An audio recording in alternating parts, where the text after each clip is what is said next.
Assalamualaikum warahmatullahi wabarakatuh. Salam Jawara. Kali ini kita kedatangan tamu yang sangat spesial, tokoh inspiratif Lebak, anggota Dewan DPRD Provinsi Banten, Lebak, Komisi 3, Bapak Ubaidillah. Selamat datang Pak, selamat sore. Gimana kabarnya Pak? Sehat, alhamdulillah. Alhamdulillah. Aktivitas hari ini lumayan padat Pak. Iya, tadi pagi kita habis penyuluhan kaitan perizinan berbasis resiko dari PTSP. Baik,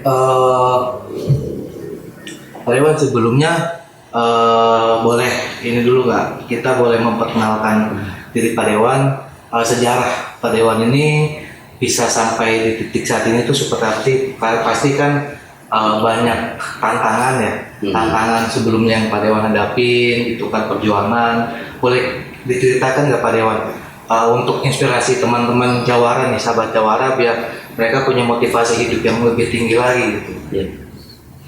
Ya, Assalamualaikum warahmatullahi wabarakatuh.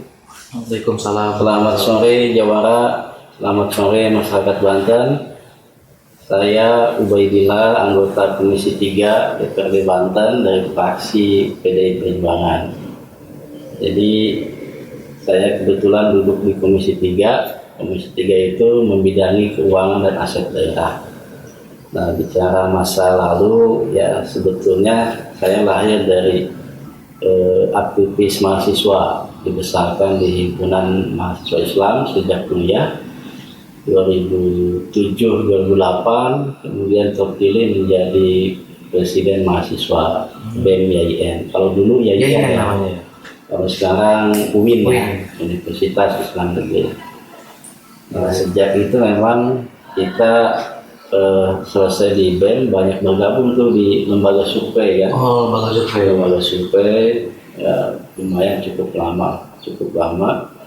Nah, ketika pemilu saya ada kesempatan maju di PDI Perjuangan, dan alhamdulillah urutan ketiga. Waktu itu urutan ketiga, jadi posisinya menggantikan Pak Ade Sumardi. Pak Ade Sumardi yang maju sebagai calon wakil Gubernur Banten pada pilkada yang lalu. Nah, itu sekelumit ya, artinya memang kalau dunia politik memang sudah tidak asing sebetulnya ya, karena memang kita dibesarkan di kampus juga sama berpolitik, yang namanya miniatur state ya, meskipun memang dalam skala kecil. Nah, di DPRD Banten ya kita karena memang dulu sempat jadi TA ya, tenaga ahli. Saya kebetulan tenaga ahli pimpinan 3 tahun ya. Jadi sudah nggak asing lagi sebetulnya kalau di DPRD Banten. Nah, terlebih memang bicara Komisi 3, saya ini satu-satunya dapil Lebak yang duduk di Komisi 3. Satu-satunya. Jadi dari Kabupaten Lebak itu 80% masuknya di Komisi 2. Karena memang secara segmentasi sih masuk kan wilayah pertanian perkebunan Komisi 2 itu. Kalau Komisi 3 ya tadi bicara keuangan, bicara aset. Makanya mitra kita sebetulnya nggak banyak, ada 4 mitra komisi. Ada Bapenda, kemudian DPM PTSP, kemudian BPKAD dan Dinas Pariwisata. Ada satu lagi BUMD. Nah, Badan Usaha Milik Daerah. Nah, BUMD ini kita di Banten ada 4 BUMD. Ada Jamhida, ada Bank Banten, ada ABM, Agro Banten Mandiri, kemudian ada BGD, Banten Global Development. Nah, ini cuma 4 kita. Jadi kalau dibanding dengan komisi lain, Komisi 1, Komisi 2, Komisi 5, 4, kita paling sedikit mitranya. Cuma 4 itu dia. Ya. Cuma kita komisi yang paling vital karena kaitan dengan keuangan dan aset daerah. Mengenai aset daerah, Pak Dewan, kan provinsi ini kan memiliki BUMD ya. Nah, bentuk BUMD di Provinsi Banten itu ada apa aja sih? Nah, kita ini kan, saya kebetulan di anggota Bapemda. Badan Pembentukan Peraturan Daerah. Nah, bulan yang lalu baru saja menyelesaikan pansus perihal penyertaan modal kepada Bank Banten. Bank Banten. Nah, jadi Bank Banten ini kan karena lahir dari rahim Provinsi Banten, nah butuh modal agar menjadi bank sehat. Pertama itu, kedua memang ada aturan OJK batas minimum modal. Nah, cuma karena memang keterbatasan APBD kita, nggak bisa tuh penyertaan modal itu dalam bentuk uang. Jadi akhirnya penyertaan modalnya dalam bentuk in-bank. Nah, in-bank dalam bentuk aset daerah. Jadi ada beberapa aset daerah yang diserahkan kepada Bank Banten. Nah, ini juga sama. Jamkrida sekarang kan lagi ada pansus juga ya, pansus perubahan badan hukum. Jadi yang awalnya Jamkrida ini sama ketentuan OJK juga. Pansus di paripurna minggu yang lalu sudah dibentuk. Saya kebetulan salah satu anggota pansusnya. Jadi Jamkrida itu aturan OJK harus berubah nama. Awalnya Jamkrida menjadi Perseroda. Ya, Perseroda otomatis harus merubah badan hukum. Berarti harus merubah perda yang ada. Sedikit kembali tadi ke sejarah Pak Dewan itu, saya sempat mendapatkan informasi bahwa Pak Dewan memiliki yayasan ya Pak? Ya, Yayasan pendidikan ya? Yayasan, kita punya yayasan namanya Kolbun Salim Bahrudin. Cuma memang sementara ini cuma ada dua, masih ada dua, ada jenjang pendidikan ya. Ada PAUD sama Madrasah Ibtidaiyah. Ya, karena memang lahannya juga kecil ya. Oh iya. Kemungkinan yayasan itu bisa untuk pengabdian Pak Dewan terhadap masyarakat ya. Ini harus punya kita. Iya betul. Ya, lembaga pendidikan. Terus mengenai keuangan Pak, apakah program dari Presiden ini mengenai Popdes ya, Operasi Merah Putih itu berpengaruh nggak sih ke arah kebijakan di provinsi itu, DPRD khususnya di Komisi 2, atau tidak ada pengaruhnya? Komisi 3 ya. Kalau Popdes kan itu program nasional ya, program pusat yang dibentuk di tiap-tiap desa. Jadi implikasinya ya kita sebetulnya menyambut baik ya Popdes selama itu memang dijalankan sesuai juknis yang ada, kemudian keberadaannya juga bisa menebar manfaat untuk masyarakat. Nah, sementara ini saya lihat memang banyak manfaatnya ya. Kebetulan di kampung saya juga ada Popdes yang bergerak di bidang penjualan gas LPG ya. Nah, itu sangat membantu juga Ya untuk perekonomian ya, perputaran ekonomi di Banten ya. Betul. Berbicara itu, saya sempat keinget program Pak Gubernur ya mengenai pemutihan pajak ya Pak. Nah, itu bagaimana itu Pak di dalam, apakah itu sudah dirancang lebih dahulu di dalam DPRD atau seperti apa itu Pak? Apakah itu akan kemungkinan akan diperpanjang lagi tuh Pak untuk kebijakan pemutihan itu? Ya, itu kan Kepgub ya, Kepgub, keputusan gubernur ya, salah satu kebijakan gubernur juga dalam rangka pertama memang tujuannya untuk membantu masyarakat. Ya, kedua memang menginventarisir tunggakan pajak ya, daripada sama sekali nggak ada pemasukan ke daerah ya, lebih baik memang diputihkan. Jadi masyarakat yang punya tunggakan ya berapa tahun pun ya cukup bayar satu kali. Dan saya kira antusias juga, kebetulan kan itu di bidang kita Komisi 3. Nah, sempat kita melakukan pengawasan di beberapa samsat. Antusias sangat tinggi. Awalnya kan itu Kepgub itu berlaku 3 bulan. Ya, sampai Maret waktu itu. Waktu itu karena ada evaluasi, kemudian minat masyarakat masih tinggi, akhirnya diperpanjang sampai dengan akhir bulan ini. Atau Oktober ini ya. Nah, kemarin kita ini kan ada 12 samsat. Di Bantennya 12 samsat. Kemarin kita rakor, ya saya lihat sih memang progresnya cukup bagus.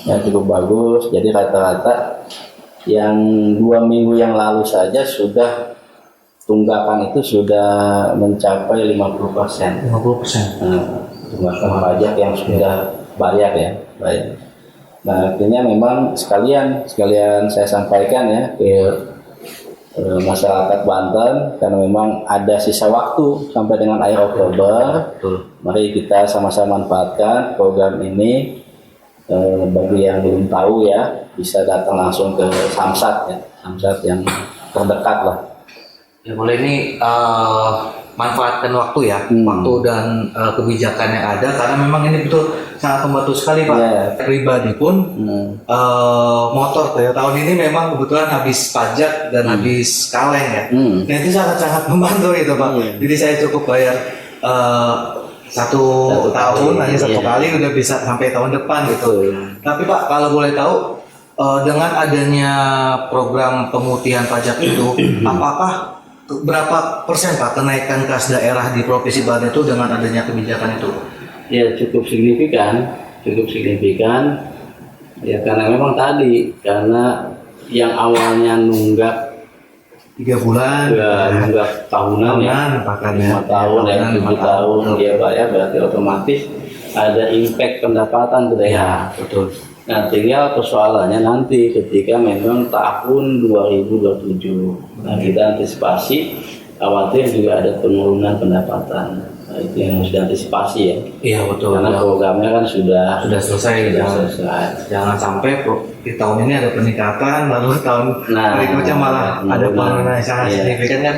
Itu yang harus diantisipasi. Nah lalu bagaimana itu Pak cara untuk mengantisipasi itu kestabilan kas daerah agar tidak turun? Iya, kita ini kan sampai dengan detik ini objek pendapatan kita ini kan masih dominan di PKB. Oh PKB. Pajak kendaraan bermotor ya, masih dominasi lah kalau bicara Banten. Kalau sumber-sumber pajak yang lain belum begitu maksimal. Sebetulnya banyak juga pajak-pajak lain yang dikelola oleh provinsi ya, di samping PKB. Ada pajak alat berat misalkan, pajak air permukaan. Cuma memang sampai detik ini dia belum maksimal lah. Maksimal. Nah, karena PKB ini masih menjadi jargon ini. Jargon ya. Iya, artinya masih di inilah tinggi lah. Betul. Tinggi buat pemasukan ke daerah.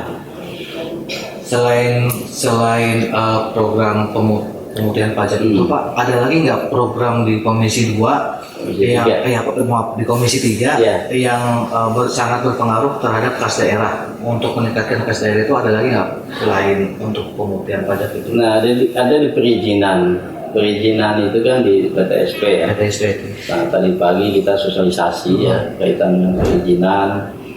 Nah cuma memang belum besar lah kalau di sektor itu. Kemudian sektor wisata juga sama ya, produksi kita belum besar. Karena memang kalau bicara pariwisata itu kan domainnya banyaknya kabupaten kota ya. Pantai, terus gunung kan adanya di kabupaten kota, termasuk Curug ya. Nah kita ini di provinsi punya situ, cuma situ ini ya masih tahap kajian kira-kira bisa nggak dijadikan objek wisata. Kita punya ada 20 situ kalau salah yang sudah tersertifikat ya, yang tersebar di 8 kabupaten kota. Salah satunya di mana itu Pak situ yang sudah ada di Lebak itu kan, ada situ di Wonosalam itu. Situ apa lupa saya namanya. Ada di Wonosalam ada satu situ yang sudah bersertifikat ya. Itu sudah menjadi aset daerah masukan ya.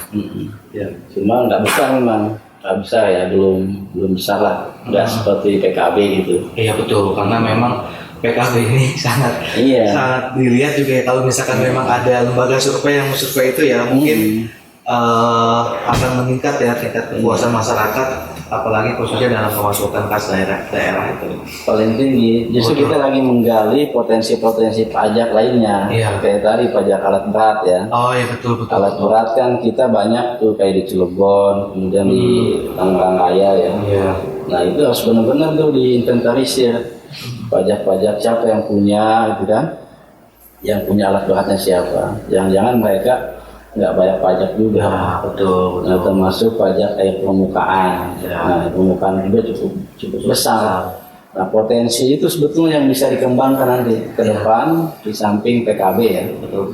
Kalau PKB kan ibaratnya udah baku lah, udah baku, tinggal pengembangan agar pendapatan dari sumber lain juga ada buat daerah gitu. Betul.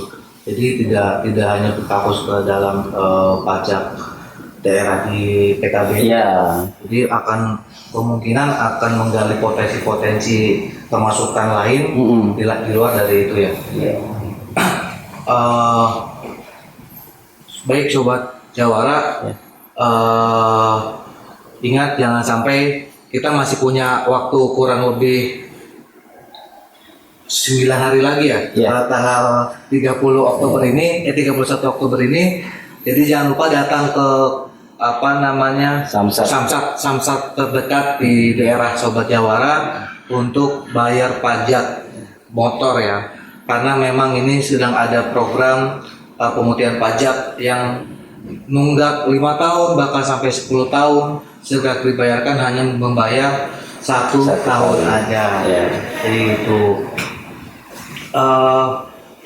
Baik Pak Dewan, terima kasih ya. Itu atas waktunya. Mudah-mudahan Pak Dewan selalu diberi kesehatan, kekuatan dalam menjalankan aktivitasnya dan bisa lebih bermanfaat lagi untuk masyarakat Provinsi Banten, khususnya di Dapil Lebak ya Pak Dewan. Iya, amin. Ya, terima kasih Sobat Jawara. Assalamualaikum warahmatullahi wabarakatuh.